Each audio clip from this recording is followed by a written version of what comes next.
వరంగల్ జిల్లాలోని ఎంజీఎం ఆసుపత్రిలో జూడాలు నిరసన చేపట్టారు. ఎంజీఎం ఆసుపత్రిలో ఓపీ సేవలను బహిష్కరిస్తున్నట్లు కాకతీయ మెడికల్ కాలేజీ కేఎంసీ జూడాలు ప్రకటించారు. కోల్కతాలో జూనియర్ డాక్టర్పై అత్యాచారం హత్య ఘటనపై నిరసనగా రాష్ట్ర సంఘం పిలుపు మేరకు ఈ నిర్ణయం తీసుకున్నట్లు జూనియర్ వైద్యులు తెలిపారు. ఎంజీఎం ఆసుపత్రి 2వ గేటులోని గాంధీ విగ్రహం వద్ద నిరసన కార్యక్రమాన్ని చేపట్టారు. అయితే జూనియర్ వైద్యుల నిర్ణయంతో ప్రభుత్వ ఆసుపత్రుల్లో వైద్య సేవలకు అంతరాయం కలుగుతోంది. అయితే ఎంజీఎం ఆసుపత్రి అధికారులు మాత్రం వైద్య సేవలకు అంతరాయం కలగకుండా ప్రత్యామ్నాయ ఏర్పాట్లు చేస్తున్నట్లు చెప్తున్నారు.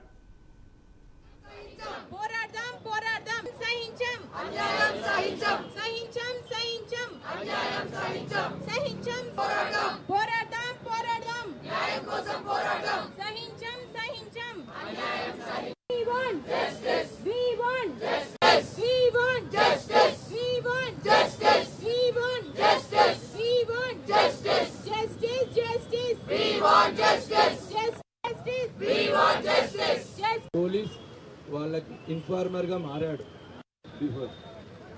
తర్వాత దాంట్లో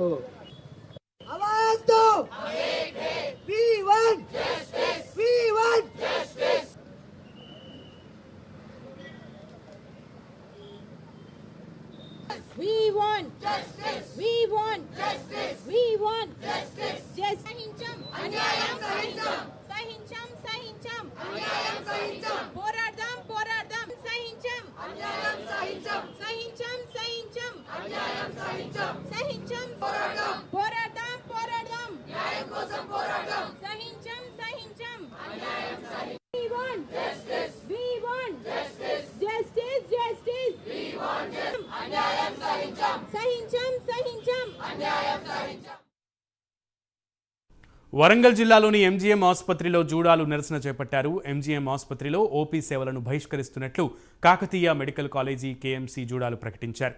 కోల్కతాలో జూనియర్ డాక్టర్పై అత్యాచారం హత్య ఘటనపై నిరసనగా రాష్ట్ర సంఘం పిలుపు మేరకు ఈ నిర్ణయం తీసుకున్నట్లు జూనియర్ వైద్యులు తెలిపారు. ఎంజీఎం ఆసుపత్రి 2వ గేటులోని గాంధీ విగ్రహం వద్ద నిరసన కార్యక్రమాన్ని చేపట్టారు.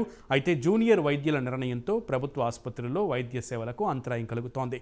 అయితే ఎంజీఎం ఆసుపత్రి అధికారులు మాత్రం వైద్య సేవలకు అంతరాయం కలగకుండా ప్రత్యామ్నాయ ఏర్పాట్లు చేస్తున్నట్లు చెప్తున్నారు. ఈరోజు తెలంగాణ జూడా పిలుపు మేరకు KMC JUDA OPs and elective ఓటీస్ని బైకాట్ చేసి ప్రొటెస్ట్కి కూర్చున్నాం. ఇక్కడ దీనికి కారణం వచ్చేసి ఆర్జే మెడికల్ కాలేజ్లో వెస్ట్ బెంగాల్లో ఒక సెకండ్ ఇయర్ పీజీ డ్యూటీలో అంటే డ్యూటీ చేస్తున్న టైంలో యాక్చువల్గా 36 గంటల డ్యూటీలో 4 గంటలు రెస్ట్ దొరుకుద్ది. ఆ రెస్ట్ తీసుకోవడానికి ఆ డ్యూటీ ప్లేస్లో రూమ్ లేక సెమినార్ హాల్ రూమ్కి వెళ్ళి పడుకుంది. మార్నింగ్ 8 o'clock చూస్తే రేప్ అండ్ మర్డర్. దానికి సపోర్ట్గా వాళ్ళకు న్యాయం జరిగే వరకు.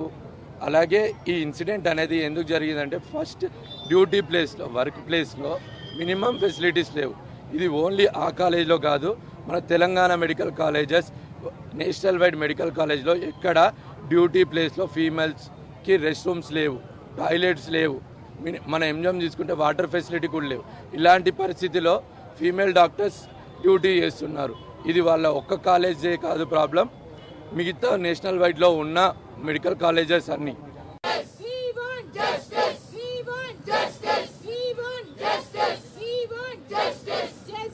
పోలీస్ వాళ్ళకి ఇన్ఫార్మర్ గా మారాడు.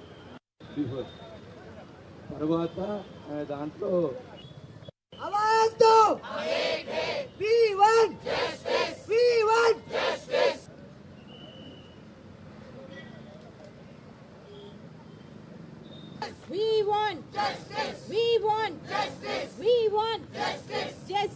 కోల్కతాలో ఉన్న ఆర్జికార్ మెడికల్ కాలేజ్లో 4 రోజుల క్రితం ఒక female resident doctor PG second year చనిపోవడం జరిగిందండి.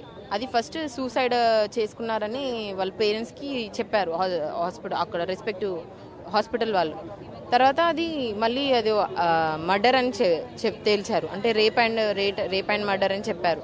మరి మళ్ళీ ఒకరు చేశారన్నారు, మళ్ళీ తర్వాత గ్యాంగ్ రేప్ అంటున్నారు. ఇలా పలు రకాలుగా న్యూస్ వ్యాపిస్తుంది. అసలు నిజం ఏంటి తెలియదు ఇప్పటివరకు. అది ప్రాపర్ ఇన్వెస్టిగేషన్ జరుగుతుందా లేదా అని మాకు డౌట్. ఇప్పుడు ఏమొస్తుందంటే న్యూస్ అక్కడ ఉన్న సెమినార్ రూమ్ని డిస్మాంటిల్ చేసి రీకన్స్ట్రక్షన్ చేస్తున్నారు, అక్కడ రెస్ట్ రూమ్స్ కడుతున్నారు అని వస్తుంది. మేము సిబిఐకి కేసు హ్యాండ్ ఓవర్ చేయాలని కోరుతున్నాం. ఇక్కడ ప్రాపర్ లోకల్ పోలీస్తో అక్కడ ఉన్న స్టేట్ గవర్నమెంట్తో ప్రాపర్గా ఇన్వెస్టిగేషన్ జరుగుతుందని మాకు ఏం అనిపించట్లేదు, నమ్మకం కలగట్లేదు. అందుకే సిబిఐ కోసం హ్యాండ్ ఓవర్ చేయడానికి మేము స్ట్రైక్ చేస్తున్నాం. హ్యాండ్ ఓవర్ ఇచ్చాము అని అంటున్నారు, కానీ ఇంకా స్టేట్ గవర్నమెంట్ ఇంకా ట్రాన్స్ఫర్ చేయలేదు అని అంటున్నారు. మరి ఎందుకు ట్రాన్స్ఫర్ చేయట్లేదు మాకు అర్థం కావట్లేదు. ఇప్పుడేమో అది సెమినార్ రూమ్ కూల్చేసి రెస్ట్ రూమ్ కలుపుతున్నారు అంటారు. సిబిఐ వచ్చి ఇంకా ఇన్వెస్టిగేషన్ స్టార్ట్ చేయ ముందుకే అక్కడ ఎవిడెన్సెస్ అన్ని తూడ్చేయడం జరుగుతుంది. తొందర యాక్ట్ తీసుకోవాలని, తొందర ఇన్వెస్టిగేషన్ తొందర జరిపించాలని కోరుతున్నాం. దాంతోపాటు ఒక ఇన్సిడెంట్ ఈ ఇన్సిడెంట్ జరగడం వల్ల హాస్పిటల్లో డాక్టర్స్కి సేఫ్టీ ఏ రకంగా ఉందో మీకు తెలుస్తుంది.